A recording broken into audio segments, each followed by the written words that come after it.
Hey there, everybody. Welcome to our reaction and review for Yellowjackets Season 2, Episode 9, the all-important finale titled Storytelling. We have a story for you guys. We are here to tell the story of a 9-episode season that should have been like a 12 or 13-episode season, and there's a lot of good stuff within this finale. Yeah. But then there's also a lot of stuff that felt like it was very rushed, and it's a difficult thing because it's not really a thing to criticize in the sense that you could sort of see where they're going when it comes to end games and be like, oh, that's an interesting idea.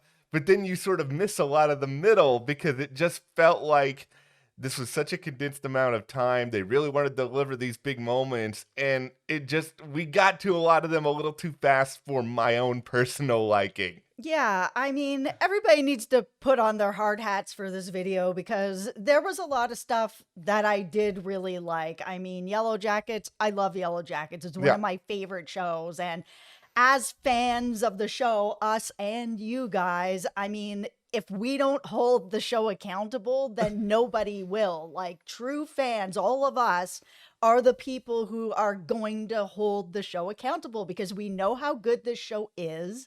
We know how good this show can be, Yeah. and that they needed more episodes. Like, the story that they told was all making sense and it was all going in the right direction, but it needed more time to breathe. The past two episodes were just felt very rushed. They were cramming a lot in. There's some decisions that were made in this episode by Coach Ben that I was just like, what? What are you doing? Like, and we're going to get into all of that, but it wasn't exactly what I thought it was, but in some ways it was, because if you guys have been watching this particular season of Yellowjackets, our videos here, I've been saying that Natalie was going to leave the show since like episode 2. And I know that they made it more obvious in the last episode, but this show takes huge risks. I've been saying that they were going to scream the situation. They were going to take one of their biggest actresses on the show, like a Juliette Lewis. You're going to cast somebody who has her history on TV, on film. Like, she's such a big star that if this show is going to go on for more seasons, and they do have a 5-season plan, they had to take a big swing like this. It can't be that our main survivors are just A-okay through the whole thing. They needed to have some skin in the game, and I felt like with Natalie's story at the beginning of the season, where she was starting to go through a bit of healing and figuring things out, I was like, okay, if this is where her arc is going, then maybe they don't need the character on the show anymore, and maybe she's going to be moving on, and that they are going to kill her off, and they did. Okay, here's what we're gonna get into in this video. Obviously, Natalie's death. The Natalie in the past, is she the Antler Queen? Is she not the Antler Queen? What's going on with all of that? Of course, the Coach Ben situation. Look at you, Jeff. You've got some stuff going on with Walt. This is a very jam-packed episode. But before we go any further, if you guys do want to see a further discussion about the Antler Queen and who it could be, even more on that as we get into this video, but we have a discussion over on our Patreon with all of our theories, so be sure to check that out. The link is in the description, and there's just so much great exclusive content over there that you cannot get anywhere else. Yeah, if I know Yellowjackets is over for right now, and with the writer strike, we don't know when it's coming back. But if Yeah. you guys are looking for another show that's kind of similar to Yellowjackets, some of you guys have been suggesting this to us, that it's been like, hey, Yellowjackets is ending. If you're looking for another show that kind of has like that horror feel, mystery, it's done by the executive producers of Lost, so you know that it's got that same mystical feel that's going on with Yellowjackets. The show is called From, and it's really good. We've been binging through it. It's excellent. It's in the same vein. I think you guys will really like it. We're going to be covering it here at the channel as well. Okay, so Natalie's dead. You already brought it up, so we might as well just dive into this a little bit for sure. further. Yeah. They had this whole situation go on where you're sort of reenacting the It Chooses thing in the present, and okay, so it's SHAUNA who ends up being hit with this, and we see the masks, we see like the beginning of the chase scene, and all of that sort of stuff. And I'm just sitting here at this point being like, okay, number one, I'm totally in Shauna's camp as a lot of this is going on, and just being like, what is going on, guys? Like you guys did a reasonable job of sort of explaining everything with the poison drinks and just being like, okay, this was Lottie sort of doing this. Not everybody else is getting on board with it, but now seemingly everybody else might be getting on board with it.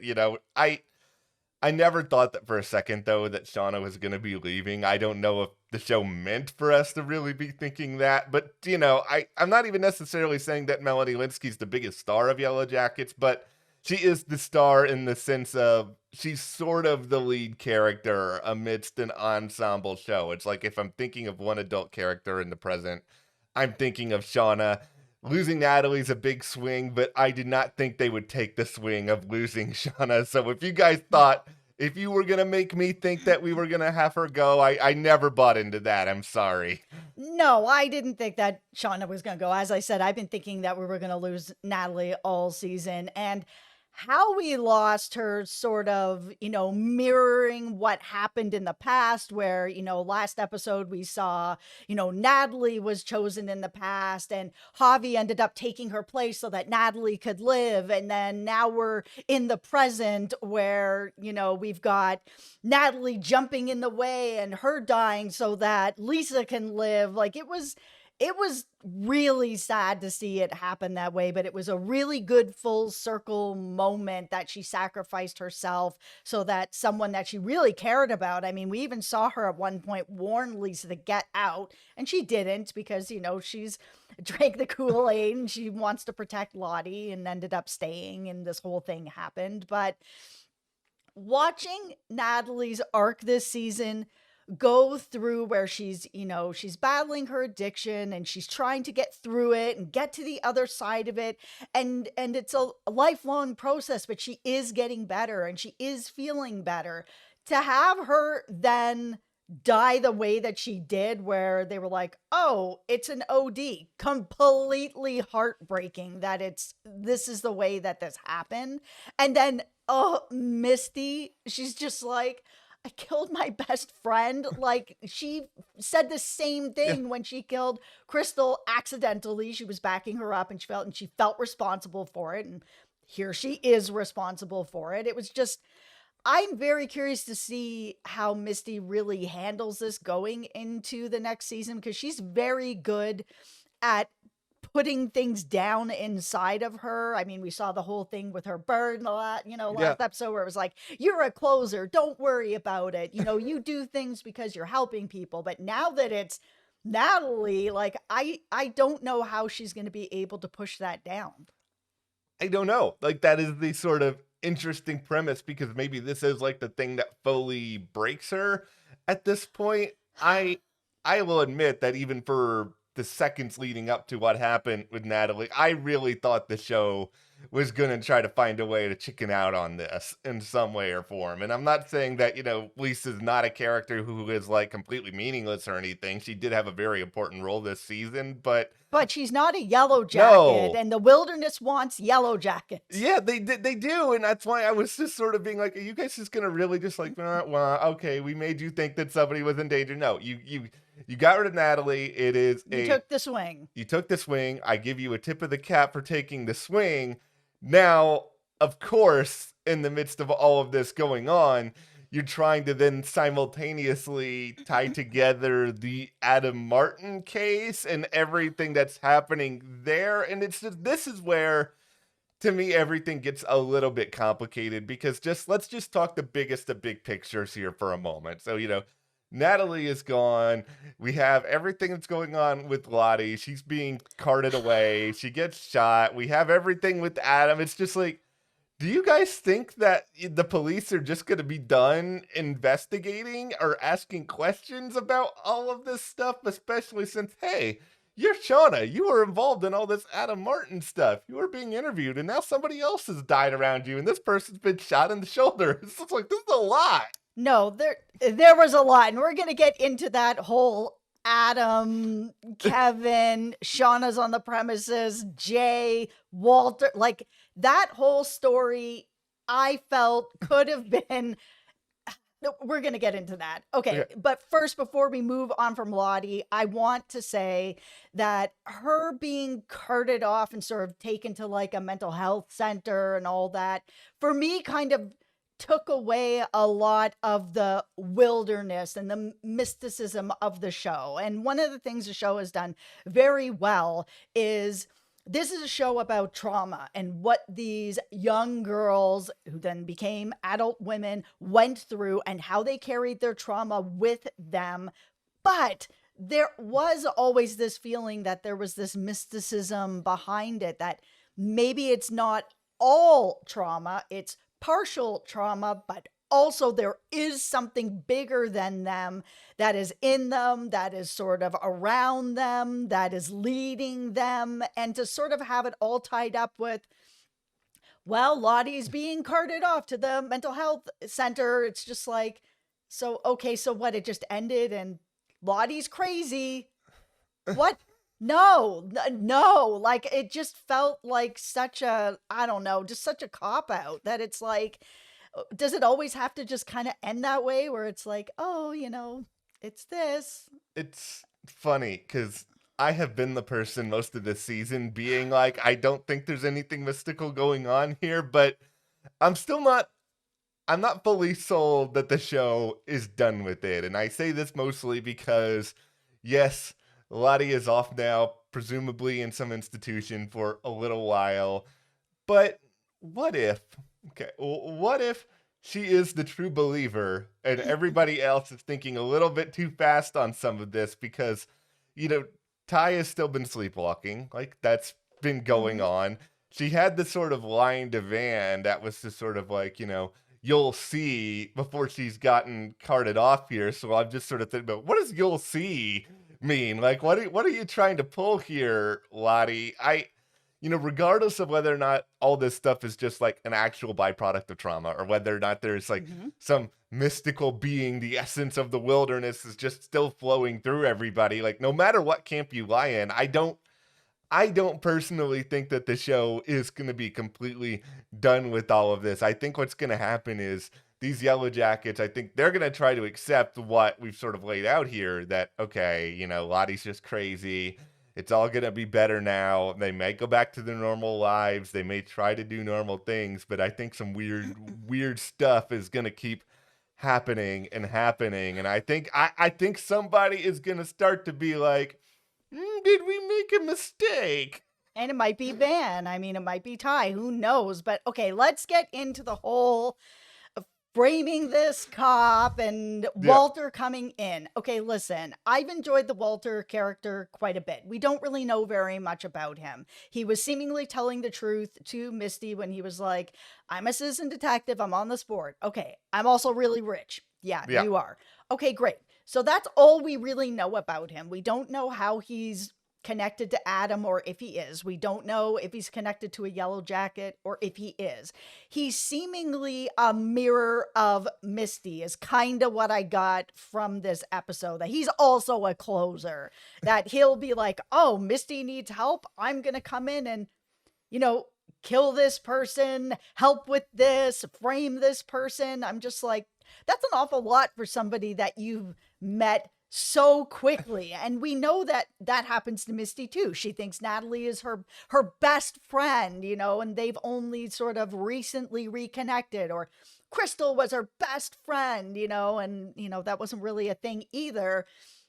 If Walter's the male version of Misty, then he may be in that same spot where he's like, oh, Misty's now my best friend, I love her, I'll do anything, including all of this, where I was just like, I wish they had more episodes so that they could have just fleshed out his character a little bit more to get to this point.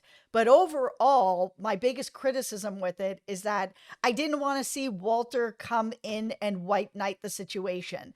The women were fully capable of being able to figure out and deal with this situation on their own. And the idea that this guy that they don't really know is going to come in and save them, I was just like,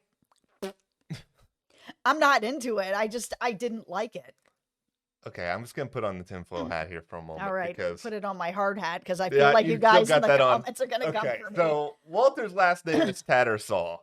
What if Walter's last name is really White? Just think about this Oh, for a moment. right. He's clearly in the empire business, with his empire being citizens detective slash creating his own cases because he's also clearly a murderer. And I personally don't think this is the first time he's done this because No. he's way too prepared. He's way too polished at a lot of this sort of stuff. You know, poor Kevin Tan, this is basically his Brock to continue this Breaking Bad situation further. He's cleaning up a little bit of his messes.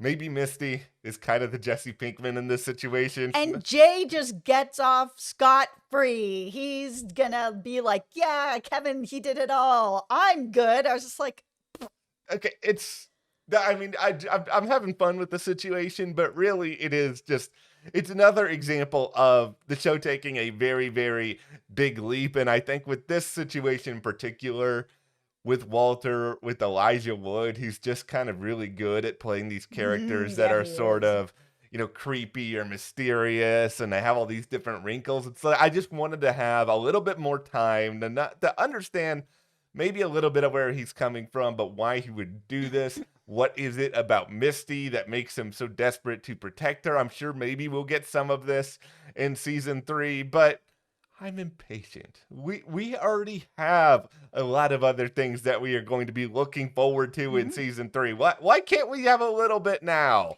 Especially everything that's going to be going on in the past. So Yeah. it looks like Lottie is like, I'm no longer the leader. It's going to be Natalie. She is the person who is providing us with food. She is the hunter, which is something a lot of you had criticism with from the last episode, where it was like, she's the group's hunter. Like, you're going to give her the Queen of Hearts card and pick her, the person who could possibly provide you food that's not other people. Like, why would you do that? Like, she's an asset. And now we've got Lottie in this spot where she's like kissing the ring and basically being like, I'm handing over leadership to Natalie. She is the person who provides us the food. She is the person who is now in charge of everything. And for a long time, I thought, maybe Ty was going to be the Antler Queen. We're seeing now it's looking like it's Natalie. But watching Lottie hand over the baton to Natalie is making me feel like the Antler Queen is fluid.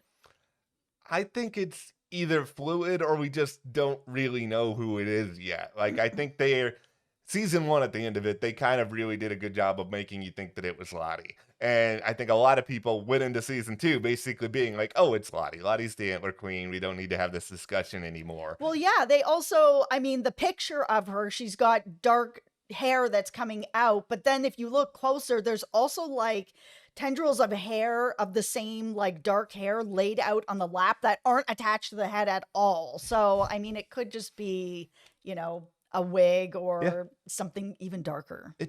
It could be a fluid situation. It could just be that they are having a lot of fun. They're sort of, I hate to use this analogy with this show, but here we are. They're playing with their food a little bit, sort of knowing that everybody is going to be wondering about all this. Natalie is a capable leader in the sense of, she provides you guys food. She does seem to have the respect of some people after what happened with Javi. She's clearly going to be hardened. She's clearly going to be somebody who can really take on a lot of difficult challenges. I will say there's a part of Lottie's whole sort of speech there where she's just sort of like, well, you were chosen, but the wilderness didn't want to let you go. And it sort of mentioned, oh, you're the wilderness's favorite. And I'm just like, okay, whoa, Yellowjackets. Van has basically almost died like 8 times and she hasn't actually died yet. I feel like Van is the wilderness's favorite because they just can't get rid of her no matter how long she tries. So if this is your rationale, shouldn't Van then be the Antler Queen? I'm just kind of throwing that out there. Well, it has been said on this show that a lot of them feel that the reason that they were ever saved in the first place is because of Natalie. So, it makes sense that this season would end with them kissing the ring. Okay, let's get into, we're 22 minutes in, so if you guys are still with me, really put your hard hats on, because, I am not down with this whole Coach Ben decides to burn down the cabin with all the girls in it, because we saw him come back to the camp. We saw him in his reaction to seeing what was happening to Javi, and he's horrified by it. I Yeah. absolutely understand. But then he's going to decide that the better option is locking all these children in a cabin and burning it down and burning them to death. And it's just like, how is that better than what they're doing? And I'm not trying to sit here and be like, what they're doing is good. It's not. They Yeah. know that it's not. They're in a position where they feel like they have to survive. They're trying to put together a situation that makes them not feel so guilty about it. That was something that was talked about in this episode too with Misty and Lottie, where she was like, Yeah. don't back out now and start making people feel guilty. Like, we're all trying to survive here, and we're all trying to have it in a way that we're able to get through what we're doing. Like, this is very difficult, obviously, for everyone. Nobody wants to do this. It's just, this is where we are, and we're all starving to death. Ben, on the other hand, is just like, I'm going to lock all these children in this cabin and burn it to the ground because murder, it's not as bad as what they're doing. I'm just like, it's the same. Like, you're not doing anything that's better. It felt like a leap. I just didn't believe that Ben would do that. If he's at the point that he's like, I'm not willing to eat, but I'm willing to kill all these people. No, I just didn't believe it. I know they wanted to have a big, reason, I guess, to get rid of the cabin so that the women would be out in the wilderness and stuff like that. But, this wasn't it. It could have just been an accident where one of them accidentally burned the place down. It's bizarre. And this show is bizarre. Like, I understand that part of it. And I think given that Misty helped to really talk down Ben, the idea that, she would then become a potential victim of all of this. I know he's reeling in a lot of ways because he thought that sort of Natalie was one of the only good ones, and she's basically telling him, she ate too. Yeah, and she's just like, you don't really belong here. So here's where I'm going to get a little bit crazy, and we're far enough in the video I can get away with this. So I'm in a spot where I am desperate to try to find some sort of understanding as to why Ben would go and do something on this extreme, because everything the Yellowjackets are doing, they're, once again, I'm not endorsing this either, but it is motivated by self-preservation. It is motivated by, we have to do this to survive. Right. You can make an argument, okay, Ben's worried that these people are going to eat him, and so he's trying to do some sort of self-defense here, but that's too much of a stretch for me. Now, he has a place to hide and a place to live. He's not in danger. So that brings me to that place to hide, that place to live. So Javi was in this cave where I still am in complete delusion that there's somebody else out there, whether it's a mystical woodman, whether it's somebody else or whatever, but I still believe there's somebody else out there. And I think there's something about this cave, if we want to get into really bizarre territory, that has an impact on the people who are there. Because after Javi comes back, he is not himself anymore. He is just silent and quiet. And is there something about Ben being there that is causing him to not think like himself, to go to these sort of extremes? Is the wilderness sort of controlling whoever is in this cave to a certain extent? And if that is the case, I would assume that the Yellowjackets are going to find this cave now because they got to find some sort of shelter, right? What's going to happen to them if they are there? That becomes its own sort of weird question. Now, I'm mostly thinking through all this because I have no way to understand why Ben would do this otherwise, because it is so far out of character for him. Yeah, it is. You can't have a character who's gonna sit back and judge them on what they decided to do to be able to survive and to eat, and that they did this thing, and it's not a great thing, but this is the situation they're in, and they're trying to make the best out of the situation that they're in. And then he's back at this cabin, he sees everybody kissing the ring of Natalie, and then all of a sudden that's this place got to burn to the ground, got to lock everybody in here, and we're just gonna kill everybody. No, like it's such a jump. Like there has to be some other reason for it because now Ben is just as bad as everybody else. Everybody's in the same boat.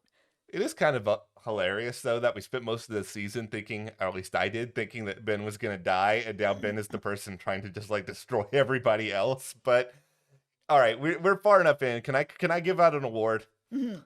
All right, this is the Yellowjackets Most Improved Award. To the character who completely sucked it during this season, but I feel slightly better about you now. Congratulations, Callie.